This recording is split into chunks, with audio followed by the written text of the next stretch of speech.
जय हिंद दोस्तों। पिछले वीडियो में हम लोगों ने डाइजेस्टिव सिस्टम के बारे में देखा था और हम लोगों ने आमाशय तक यानी स्टमक तक देख लिया था कि किस तरह से पाचन की जो प्रक्रिया होती है वो किस तरह से संपन्न होती है। तो उससे पहले हम लोग वीडियो को कंटिन्यू करें उससे पहले हम लोग एक बार रिवीजन कर लेते हैं। डाइजेस्टिव सिस्टम में आहार नल होता है जिसको एलिमेंट्री कैनल भी कहते हैं। इसके एलिमेंट्री कैनल के 6 भाग होते हैं। एक तो मुख गुहा जिसको बक्कल कैविटी कहते हैं इंग्लिश में, और सेकेंड आता है आपका ग्रास नाली जिसको फूड पाइप कहते हैं, और थर्ड आता है आमाशय जिसको स्टमक कहते हैं, छोटी आंत ये स्मॉल इंटेस्टाइन, और बड़ी आंत लार्ज इंटेस्टाइन, और गुदा एवं मलाशय जिसको रेक्टम और एनस कहते हैं। उसके बाद पाचक ग्रंथि आ जाएगा यानी कि ग्लैंड आएगा जिससे एंजाइम निकलता है और भोजन को पचाने लायक बनता है। पिछले वीडियो में हम लोगों ने देखा था। इसमें आ जाएगा आपका लार यानी कि सलाइवा, फिर लीवर, पित्ताशय, अग्नाशय। लीवर, पित्ताशय जिसमें गाल स्टोर होता है, इसको बोलते हैं गाल ब्लेडर इंग्लिश में, और पित्ताशय हिंदी में बोलते हैं। अग्नाशय आ जाएगा यानी कि पैंक्रियाज जिससे एंजाइम तरह तरह के निकलेगा, ये आगे हम लोग देखेंगे।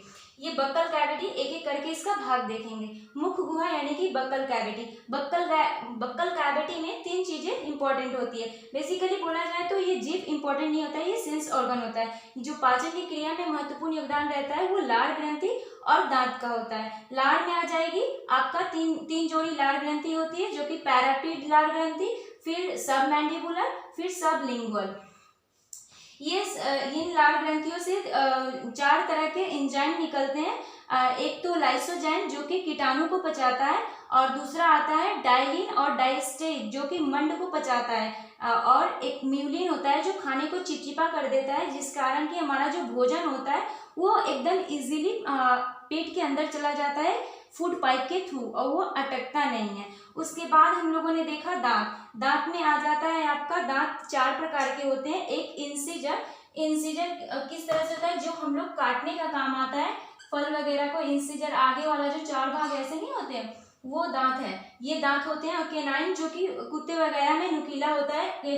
इंसिजर के ठीक साइड में एक ऐसे नुकीले रहते हैं जो हम लोग टाइगर में देखते हैं या कुत्ते में ज्यादा अच्छी तरह से देखते हैं। इंसान में ये उतना नुकीला नहीं होता है, तो ये केनाइन हो गया। इंसिजर के ठीक बाजू में रहता है। उसके बाद प्री मोलर जो होता है वो बच्चों में बिल्कुल भी नहीं होता है। अगर आएगा एग्जाम में कि कौन सी ऐसी दांत है जो कि बच्चों में बिल्कुल नहीं होता है, तो वो प्री मोलर होगा। उसके बाद मोलर का जो थर्ड वाला होता है, थर्ड मोलर, वो बिल्कुल भी वो बच्चों में नहीं होता है, जिसको हम लोग अक्ल दांत कहते हैं। थर्ड जो होता है, थर्ड दांत भी नहीं होता है, थर्ड वाला मोलर का थर्ड वाला, जिसे अक्ल दांत या विजडम टीथ भी कहते हैं। तो यहाँ तक हम लोगों ने देखा। उसके बाद ग्रास नली का जो काम होता है, वो ग्रास नली क्या करती है? ग्रास नली बस एक मीडियम है।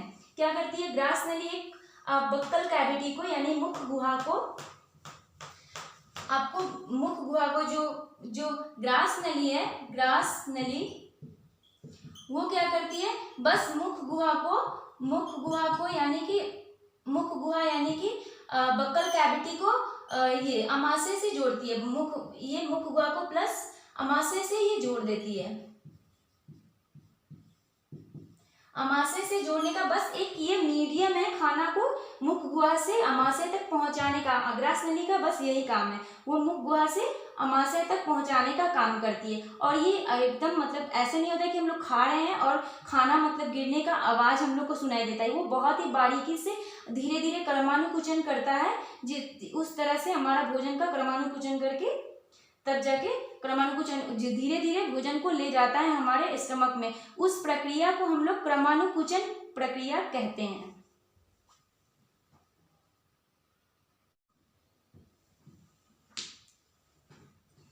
तो ये रहा ग्रास नली यानी कि फूड पाइप। इस फूड पाइप की जो लंबाई है, लेंथ होगा, ये 15 सेंटीमीटर हो जाएगा। और ये मुख गुहा है यानी कि बक्कल कैविटी और ग्रास नली जो है फूड पाइप का क्या काम है? बक्कल कैविटी और आमाशय को जोड़ने का, बस एक मीडियम है। ठीक है, भोजन को पहुंचाने का बस ये ग्रास नली एक मीडियम है, और क्रमानुकुचन करके यानी कि धीरे धीरे करके भोजन को पहुंचाता है। बहुत ही मतलब बारीकी से, ऐसा नहीं है कि ये भोजन आ रहा है तो आवाज हम लोगों को सुनाई देगा। बहुत क्रमानुकुचन करके धीरे धीरे इस प्रोसेस को ही क्रमानुकुचन करते हैं। उसके बाद ये हम लोगों ने देखा था, ये जो हमारे स्टमक का 3 भाग होता है, कार्डियक, फंडिक और पाइलोरी। पाइलोरिक, कार्डियक में एसीएल गैस निकलता है। एसीएल गैस क्या करता है, हमारा जो लाइसोजाइम हम लोगों ने लाल ग्रंथि में देखा था, लाइसोजाइम जो कीटाणुओं को खाता है, कीटाणुओं को मार डालता है, लेकिन जो कीटाणु बहुत ज्यादा स्ट्रांग होते हैं वो आते हैं तो उसका स्वागत करने के लिए एसीएल गैस यहाँ पे बैठा रहता है, और वो जैसे ही आता है तो एसीएल गैस उसको खत्म कर देता है, उसको मार डालता है। और तो चूंकि हम ये क्वेश्चन उठता है कि एसीएल गैस कहीं हम लोगों को पेट की जो परतें है उसको नष्ट फिर नष्ट क्यों नहीं कर देता है, तो यहाँ पे पेट की परतों पर एक म्यूसा नामक का लेयर होता है। पेट की परतों पर एक म्यूसा नामक लेयर होता है, जिस कारण से वो पेट की परत जो है वो मतलब एसिड से इफेक्ट उस पर नहीं पड़ता है एसिड के कारण, क्योंकि ये इसमें बेस होता है। बेस यानी कि क्षार, इसको मतलब इसको जब ये अम्ल है और ये क्षार है तो इसका असर इस पर नहीं होता है। उसके बाद ये फंडिक हो जाता है। फंडिक में ये रूझी होता है, रूढ़ी कांटेनुमा रचना, जो रूझी क्या करता है, ये खाने को 4 घंटे तक रोक के रखता है। और पाइलोरिक होता है ये वाला भाग, थर्ड वाला भाग स्टमक का पाइलोरिक होता है, जो कि इसमें से जठर ग्रंथि यानी कि यहाँ पे जठर ग्रंथि यानी कि जठर ग्लैंड से जठर रस निकलता है, जठर जूस निकलता है, जिसमें से जठर जूस में से रेनिन होता है और पेप्सिन होता है। रेनिन क्या करता है, दूध का पाचन करता है, और पेप्सिन क्या होता है, प्रोटीन को पेप्टोन में बदलता है। चूंकि प्रोटीन को पचाना बहुत ज्यादा हार्ड होता है, ये 4 प्रोसेस में टूट के तब जाके प्रोटीन का पाचन होता है। इसको हम लोग आगे देखेंगे। अब हम लोग शुरू करते हैं छोटी आंत यानी स्मॉल इंटेस्टाइन, इसको बोलते हैं छोटी आंत स्मॉल इंटेस्टाइन। इसके 3 भाग होते हैं, इस वाले भाग को डेडुनम बोलते हैं, इस वाले भाग को जेजुनम बोलते हैं, इस वाले भाग को इलियम बोलते हैं। तो चूंकि डेडुनम से कोई किसी तरह का एंजाइम नहीं निकलता है, यहाँ से 2 तरह के हार्मोन निकलते हैं, जिसका नाम वहाँ पे मैंने लिख रखा है कोलेसिस्टोकाइनिन, और एक होता है सिक्रेटिन। ये क्या करता है कोलेसिस्टोकाइनिन, ये क्या करता है, ये गाल ब्लेडर यानी कि पित्ताशय को उत्तेजित करता है, जैसे कि किसी भी इंसान को उकसाने का काम करता है। कोलेसिस्टोकाइनिन उकसाने का काम करता है, जैसे कि किसी इंसान को गुस्सा दिलाना हो, या मतलब तो उसको विपरीत, मतलब उससे विपरीत, उसके अनुकूल उसके विपरीत बातें बोली जाएंगी तो वो क्या होता है, भड़क उठता है। उसी तरह से कोलेसिस्टोकाइनिन करता है, इसको उत्तेजित करने का काम करता है। उत्तेजित इसलिए करना चाहता है क्योंकि ये जो भोजन है एसीएल गैस के कारण ये अम्लीय हो जाता है, एसिडिक अम्ल हो जाता है, एसिडिक भोजन हो जाता है, जिसको एक्सेप्ट करने से डेडुनम मना कर देता है, बोलता है पहले ही मुझको एसिडिक भोजन नहीं चाहिए, ये तुम अपने पास रखो, नहीं तो इसको छाड़िए, यानी कि मतलब बेस करके लाओ। छाड़िए क्या होता है, मतलब जैसे कि नींबू हो जाएगा आपका एसिडिक, और नींबू का रस एसिडिक हो जाएगा, और करेला हो जाएगा आपका बेस यानी कि छाड़। तो ये क्या करता है डेडुनम, ये पित्ताशय यानी कि लीवर द्वारा बनाया गया पित्त यानी कि गाल को स्टोर करने का काम करता है पित्ताशय।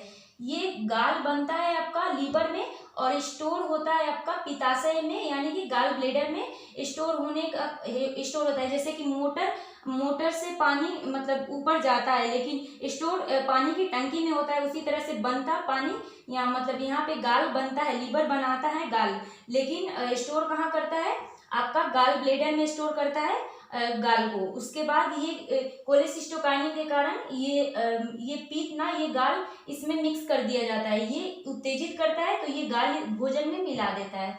अब ये गाल तो भोजन मिला दिया, अब ये तो इसमें मतलब ये आगे भोजन जा सकता है, लेकिन इसको पचाने के लायक बनाया जाएगा तो इसके लिए इसमें एंजाइम की जरूरत पड़ती है। तो ये सिक्रेटिन क्या करेगा, ये भी हार्मोन है, तो सिक्रेटिन क्या करेगा, यहाँ पे अग्नाशय होता है यानी कि पैंक्रियाज, यहाँ पे अग्नाशय होता है जिसको पैंक्रियाज बोलते हैं इंग्लिश में। यहाँ से क्या होता है, पैंक्रियाज को कौन उत्तेजित करता है, कौन मतलब उसको मतलब उकसाने का काम करता है, तो सिक्रेटिन हार्मोन पैंक्रियाज को भड़काता है, मतलब उत्तेजित करता है उसको। तो यहाँ से पैंक्रियाज लेट नामक एंजाइम निकालता है, LAT, लेट नामक। लेट क्या करता है, लेट होता है आपका लाइपेज, और उसके बाद एमाइलेज,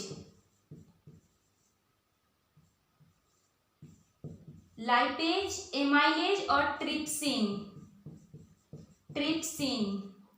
ये सब एंजाइम है, पेंक्रियाज निकालता है, ये सब लेट नामक एंजाइम निकलता है जिसको पूर्ण पाचक रस बोलते हैं। इसके द्वारा ही खाना को पचाने में बहुत ज्यादा मतलब हेल्प मिलती है लेट नामक एंजाइम से। तो पेंक्रियाज निकालता है लेट नामक एंजाइम निकालता है पेंक्रियाज।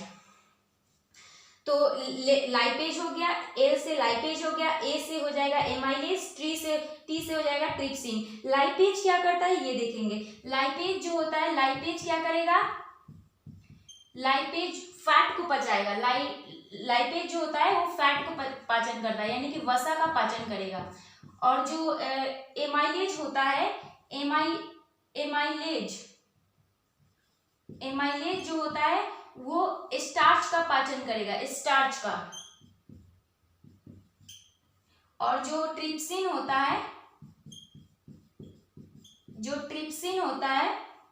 पता नहीं नीचे आप लोगों को दिख रहा होगा कि नहीं, यहाँ पे ट्रिप्सिन लिख देती हूँ। यहाँ पे जो ट्रिप्सिन मिटा के लाइपेज वो फैट का पाचन करता है, एमाइलेज स्टार्च का पाचन करता है। और जो ट्रिप्सिन होता है ये जो होता है ट्रिप्सिन, यहाँ पे जो पेप्सिन प्रोटीन को पेप्टोन में बदला है, अब पेप्टोन को पेप्टाइड में बदल देगा। ये पेप्टोन है ना, इसको पेप्टाइड में बदल देगा, पेप्टाइड में बदल देगा। पहले प्रोटीन पेप्टोन में बदला, फिर यहाँ पे पेप्टाइड में बदल दिया। तो ये पेंक्रियाज इस तरह से इसको बदल देता है। अब देखेंगे हम लोग डेडुनम में क्या होता है। ये तो हो गया आपका डेडुनम में ये काम होता है, मतलब पाचन की इस तरह की प्रक्रिया होती है। उसके बाद जेजुनम आता है। तो जेजुनम में क्या होगा, जेजुनम में आपका खाना का फैलाव होता है। मतलब अब एक छोटा सा बर्तन में अब 2-3 kg आटा लेके गूंथेंगे तो वो अच्छी तरह से मिक्स नहीं हो पाएगी, उसलिए मतलब ये पतला पाइप होता है। तो यहाँ पे क्या होता है, थोड़ा फैलाव होता है। तो यहाँ पे भोजन का अच्छा तरह से मतलब मिक्स होता है, एंजाइम जितना भी हो उसमें अच्छी तरह से मिक्स होते हैं, ठीक है। तो यहाँ से लेट नामक एंजाइम निकला और यहाँ से पित्त यानी कि गाल ब्लेडर से गाल निकल के मिक्स हो गया, तब जाके भोजन यहाँ पे अच्छी तरह से मिक्स हो गई है। अब पूरी तरह से जो पाचन होगा वो इलियम में, छोटी आंत के यानी कि स्मॉल इंटेस्टाइन के इलियम में पूरी तरह से भोजन का पाचन होगा। तो यहाँ पे इलियम आता है। तो इलियम क्या करता है, इलियम में एक पांच तरह के ये निकलते हैं, एंजाइम निकलते हैं जिसको सक्कस कहते हैं। इलियम में 5 तरह के एंजाइम निकलते हैं इसको क्या बोलेंगे, सक्कस। यहाँ पे एंजाइम निकलेगा, इसको बोलेंगे सक्कस। यहाँ पे सक्कस 5 तरह के एंजाइम निकलेंगे, उसको बोलेंगे सक्कस। जैसे कि फ्रुक्टोज, यहाँ पे निकलेगा फ्रुक्टोज।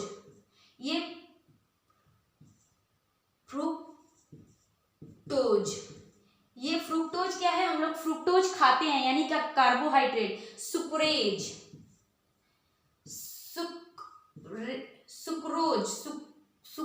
हम लोग खाते हैं। सुक्रोज, फ्रुक्टोज, लेक्टोज, ये सब क्या होता है, ये सक्कस नामक एंजाइम निकलता है। 5 तरह के एंजाइम होता है। और फ्रुक्टेज जो तेज है यानी एक ही मात्रा है, वो क्या है, एंजाइम है। और फ्रुक्टोज जो है वो कार्बोहाइड्रेट है, इसको हम लोग खाते हैं। जो फ्रुक्टोज को फ्रुक्टेज पचाता है, सुक्रोज को सिक्रेज पचाता है। तो इसी तरह के मतलब ये कुछ ज्यादा इंपॉर्टेंट नहीं है। तो मतलब 5 तरह के एंजाइम जो निकलते हैं वो मतलब लेक्टेज को लेक्टोज पचाता है, लेक्टोज को लेक्टेज पचाता है। इसी तरह से ग्लूकोज को तो मतलब पचाने में कोई प्रॉब्लम ही नहीं है। और यहाँ पे इलियम में इरेप्सिन जो रहता है, यहाँ पे सक्कस नामक 5 तरह के एंजाइम निकलते हैं जिसको सक्कस बोलते हैं। यहाँ पे मैंने लिखा था, आप लोगों को याद होना चाहिए, सक्कस होता है। उसके बाद यहाँ पे इरेप्सिन निकलता है। इलियम में से छोटी आंत की इलियम से एक एंजाइम निकलता है जिसको बोलते हैं इरेप्सिन अब क्या करता है, प्रोटीन का हम लोग का पाचन कैसे हुआ, हम लोग प्रोटीन को देखेंगे। प्रोटीन को ये कितने भागों में बांट देता है। मान लीजिए कि ये प्रोटीन है, प्रोटीन को तोड़ा, यहाँ जठर ग्रंथि में पेप्सिन तोड़ के क्या किया, इसको पेप्टोन में बदल दिया, ठीक है। पेप्टोन में बदला, प्रोटीन किस तरह से चार पार्ट में टूटता है, पेप्टोन में बदला, उसके बाद आपका प्रोटीन पेप्टोन में बदला, फिर पेप्टाइड में बदला।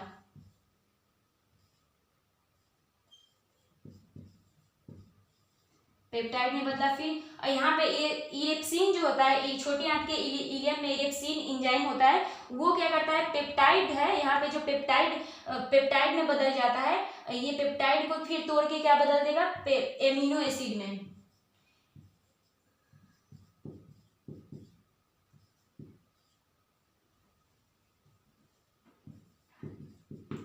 एमिनो एसिड में बदल देता है, ठीक है। इलियम क्या करता है, इलियम छोटी आंत के इलियम से इरेप्सिन नामक एंजाइम निकलता है जो कि प्रोटीन को चूंकि जो पेप्टाइड होता है, पेप्टाइड को तोड़ के एमिनो एसिड में बदल देता है। अब यहाँ पे पूरी तरह से जो भोजन का पूरी तरह से पाचन छोटी आंत के इलियम में खत्म हो जाती है, संपन्न हो जाती है, और सक्कस नामक एंजाइम जो निकलता है, जिसमें से 5 तरह के मतलब सक्कस नामक एंजाइम पूरा एंजाइम का एक मतलब पूरा 5 तरह के एंजाइम निकलते हैं जिसको हम लोग सक्कस बोलते हैं। उसमें सारे मतलब सब जितने भी हैं मतलब सुक्रोज को सुक्रेज पचा देता है, फिर फ्रुक्टोज को फ्रुक्टेज पचा देता है, और एमिनो एसिड इरेप्सिन जो होता है ये एमिनो एसिड में बदल देता है पेप्टाइड को, ठीक है। उसके बाद यहाँ पे अम्लीनामा रचना पाई जाती है छोटी आंत के इलियम में, जिसको हम लोग भिलाई बोलते हैं, भिलाई, ठीक है, इसको भिलाई बोलते हैं। और यहीं पे क्या होता है, जितने भी खाना का हम लोग जितने भी खाना खाए हैं उसका ऑब्जर्प्शन यहीं पे हो जाता है, छोटी आंत के इलियम में खाना का ऑब्जर्प्शन हो जाता है, अम्लीनामा रचना होती है, उसी के थ्रू सब ये ऑब्जर्प्शन हो जाता है आपका छोटी आंत के इलियम में। तो यहाँ पे खाना का ऑब्जर्प्शन हो गया। अब बचा क्या, बड़ी आंत में क्या होगा ये हम लोग देखेंगे।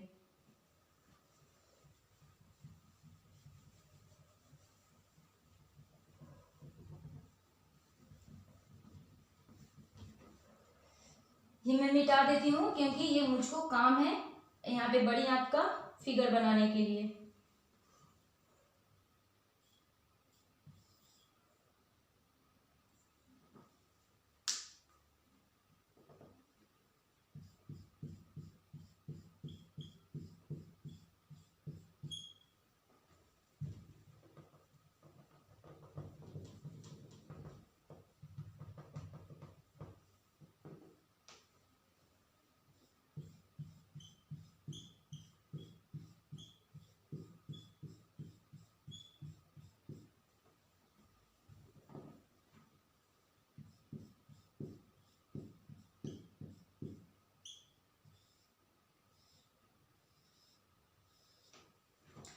ये देखिए ये आपका बड़ी आंत आ गई। बड़ी आंत में क्या होता है, बड़ी आंत में कुछ खास काम नहीं होता है, बड़ी आंत का काम होता है पानी का ऑब्जर्प्शन करना। तो इसमें खाना का भोजन का ऑब्जर्प्शन हो जाता है छोटी आंत के इलियम में, वहां पे ऑब्जर्प्शन हो जाता है, बचा रहता है हमारा पानी, तो वाटर का ऑब्जर्प्शन हो जाता है आपका बड़ी आंत में। तो बड़ी आंत के इस भाग को हम लोग क्या बोलेंगे, इस भाग को, चूंकि बड़ी आंत का टेक्निकल नाम कोलोन है, ठीक है, बड़ी आंत का टेक्निकल नाम कोलोन है, जैसे यहाँ पे देख लीजिए कोलोन। बड़ी आंत का यानी कि लार्ज इंटेस्टाइन का टेक्निकल नाम कोलोन है। इसको हम लोग बोलते हैं एसेंडिक कोलोन, इसको हम लोग बोलेंगे एसेंडिक कोलोन, इसको बोलेंगे ट्रांसवर्स कोलोन, इसको बोलेंगे एसेंडिक कोलोन, इसको बोलेंगे ट्रांसवर्स कोलोन, इसको बोलेंगे डिसेंडिक कोलोन, इसको बोलेंगे सिग्मॉइड कोलोन। क्योंकि ये हाफ है, पूरा नहीं है, ठीक है, तो इसको सिग्मॉइड कोलोन बोलेंगे, इसको बोलेंगे आपका रेक्टम, और इसको बोलेंगे एनस, ठीक है, इसको रेक्टम और इसको एनस बोलेंगे। एक बार आप मेरे साथ बोलने का मतलब कोशिश कीजिए। यहाँ पे इसको बड़ी आंत का टेक्निकल नाम कोलोन है, इसको बोलेंगे एसेंडिक कोलोन, इसको बोलेंगे ट्रांसवर्स कोलोन, इसको बोलेंगे ट्रांसवर्स कोलोन, इसको बोलेंगे डिसेंडिक कोलोन, इसको बोलेंगे सिग्मॉइड कोलोन, इसको सिग्मॉइड कोलोन बोलेंगे, इसको बोलेंगे रेक्टम, और इसको बोलेंगे एनस। तो यहाँ पे क्या होता है, इसको यहाँ पे तो सक्कस में भोजन का तरह तरह के 5 तरह का एंजाइम निकला, तो भोजन का ऑब्जर्प्शन हो गया, इसमें मिलके पूरी तरह से भोजन का पाचन हो गया, ऑब्जर्प्शन भी हुआ। इसको जो राउंड कलर का राउंड यहाँ पे बना हुआ है ऐसे गोल, इसको बोलेंगे सिकम, उसको सक्कस बोले थे, इसको सिकम बोलेंगे, ठीक है। बड़ी आंत वाले के इस हिस्से को सिकम बोलते हैं। यहीं पे एक अपेंडिक्स होता है, ठीक है, यहीं पे होता है, जो कि अब हमारा काम नहीं होता है। अपेंडिक्स जो जानवरों में काम करता है, घास भूस वो लोग खाते हैं, तो अपेंडिक्स का ऑपरेशन भी होता है जब मतलब बीज वगैरह कोई फल वगैरह खा लेते हैं तो इसका ऑपरेशन करके निकाल देते हैं, तो अपेंडिक्स यहाँ पे होता है। तो यहाँ पे क्या होता है, वाटर का ऑब्जर्प्शन हो जाता है, बड़ी आंत में वाटर का ऑब्जर्प्शन हो जाता है, और इसमें क्या होता है, जैसे ही ऑब्जर्प्शन होता है, जैसे ही सोख लेता है बड़ी आंत में पानी, वैसे ही उसमें एक म्यूकस मिलता है, म्यूकस, जिसके कारण लैट्रिन इजीली मतलब हो जाता है। तो लैट्रिन का कलर उसके बाद पीला क्यों होता है, तो लैट्रिन का कलर जो होता है येलो, लीवर द्वारा बनाई गई बिलिरुबिन, लीवर द्वारा बनाई गई बिलिरुबिन के कलर के कारण ये लीवर बनाता है, ठीक है, लीवर बना के इसमें बड़ी आंत में यानी कि लार्ज इंटेस्टाइन में मिक्स कर देता है, जिस कारण से लैट्रिन का कलर येलो कलर का होता है। और उसके बाद आपका ये क्या होता है, पानी का वाटर का मतलब ऑब्जर्प्शन करके उसमें म्यूकस मिला देता है, जिससे कि लैट्रिन इजिली हो जाए। उसके बाद ये पाचन की जो प्रक्रिया है वो खत्म हो जाती है। पाचन की जो प्रक्रिया है उसको 5 मेथड से पूरा किया गया है, उसका हम लोग नाम देखेंगे।